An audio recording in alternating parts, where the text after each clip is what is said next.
Lindsay Young is a nurse from Renfrewshire, Scotland. On February 5th of this year, The Guardian posted an article online called Readers on Soft Drink Addiction and How to Beat It. Lindsay was one of 15 people who wrote about her struggles with pop addiction. I actually don't know how to get it out of my life, she said. It's the first thing I drink in the morning and the last thing I drink at night. The long-term effects can be good, and as a nurse, I should know better. When I was younger, I was like Lindsay. I would drink pop nearly every day, sometimes more than once a day. This type of dependency on soda is detrimental and dangerous. In this video, I'm going to let you know some of the long-term, short-term, and dental effects of both diet and regular pop. So let's start off with the short-term effects. The first and maybe the largest problem with soft drinks is the addictive ingredients and chemicals that are found in them. The first few times that you drink pop are the times that it makes you feel the best. There is a lot of sugar in pop, and when you drink it, it ramps up your dopamine production in your brain. Dopamine is your brain's feel-good drug.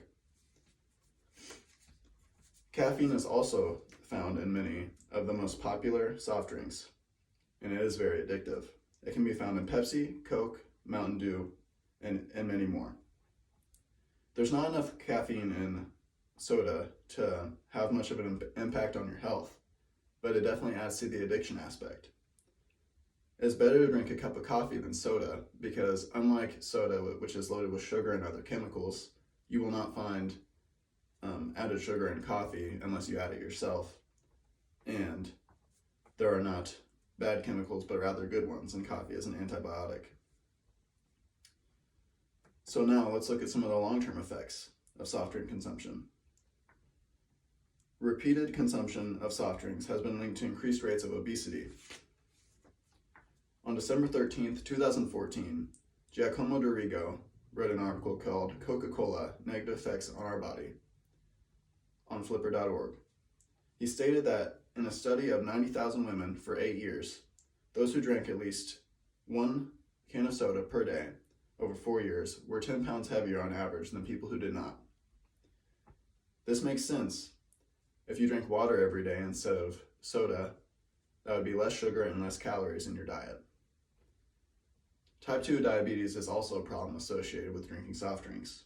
In Dorigo's article, he references the Nurses' Health Study, which determined that women who drank 1 or more servings of sugary soft drinks each day were twice as likely to develop type 2 diabetes. So, aside from the long-term and short-term effects of soft drink consumption, there is another third category I'd like to talk about, which is the dental effects it can have on you.